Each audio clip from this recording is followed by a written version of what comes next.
Hello, എൻ്റെ duty day കണ്ടാലോ? അപ്പോൾ രാവിലെ എണീറ്റ് കുളിയൊക്കെ കഴിഞ്ഞിട്ടുണ്ട്. കുളിയൊക്കെ കഴിഞ്ഞിട്ട് ടപ്പേന്ന് പറഞ്ഞ് ഒരുക്കമൊക്കെ കഴിഞ്ഞിട്ടുണ്ട് കേട്ടോ. രാവിലെ കരിക്കും വെള്ളമൊക്കെ കുടിച്ചത്. കരിക്കും വെള്ളമെല്ലാം കുടിച്ചിട്ട് ഇന്നലെ പുള്ളിപ്പാറ ഏട്ടൻ്റെ വീട്ടിലാണ്. അതുകൊണ്ടിട്ട് പെട്ടെന്ന് തന്നെ പോകണം. കുറച്ച് ഇച്ചിരി ദൂരെ യാത്രയുണ്ട്. അതുകൊണ്ടിട്ട് രാവിലെ ഇറങ്ങിയിട്ടുണ്ട് ഞാനും ഏട്ടനും. അപ്പോൾ ഞാൻ ഫാർമസിയിൽ വന്നു, കടയൊക്കെ തുറന്നു. രാവിലത്തെ കുറച്ച് പരിപാടികളെല്ലാം കഴിഞ്ഞിട്ട് കുറച്ച് നേരം വെള്ളമൊക്കെ കുടിച്ചിങ്ങനെ ഇരിക്കുമായിരുന്നു. ഈ സമയത്ത് വെള്ളം കുടിക്കണമല്ലോ. എനിക്കിപ്പോൾ 7th month ആയിട്ടുണ്ട്. ഞാനിങ്ങനെ ഇരിക്കുമായിരുന്നു. കാപ്പിയെല്ലാം കഴിഞ്ഞ് കുറച്ച് നേരമൊക്കെ ഇരുന്നു. അതെല്ലാം കഴിഞ്ഞപ്പോഴത്തേക്ക് ഇന്ന് വെള്ളിയാഴ്ച കുറേ ടാബ്ലറ്റ് വന്ന ദിവസമായിരുന്നു. അതെല്ലാം നോക്കി എടുത്ത് വെച്ചു. പിന്നീട് ഉച്ചയ്ക്കത്തെ ഫുഡ്, അപ്പം ഇതിൽ കുറേ ആഡ് ചെയ്യാനുണ്ട് ഇനിയും.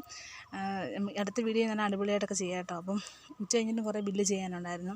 അതെല്ലാം ചെയ്ത് പിന്നെ 5 മണി വരെ ഉള്ളൂ. 5 മണി ആയപ്പോഴത്തേക്ക് വീട്ടിലോട്ട് നടന്ന് പോവാം. പിന്നെ വീടെത്തിയപ്പോൾ തന്നെ ഒരുമാതിരിയാവും. എന്നൊരു ചെറിയൊരു ക്ഷീണമൊക്കെ നമ്മൾ ഈ സമയം കൂടെ അല്ലേ. വീട്ടിലെത്തി കഴിഞ്ഞപ്പോഴത്തേക്ക് ഡ്രസ്സെല്ലാം മാറിയിട്ട് ഇനിയിപ്പം ഇത്രയൊക്കെ ഉള്ളൂ. അടുത്ത വീഡിയോ ആയിട്ട് പിന്നെ കാണാം. ബായ്.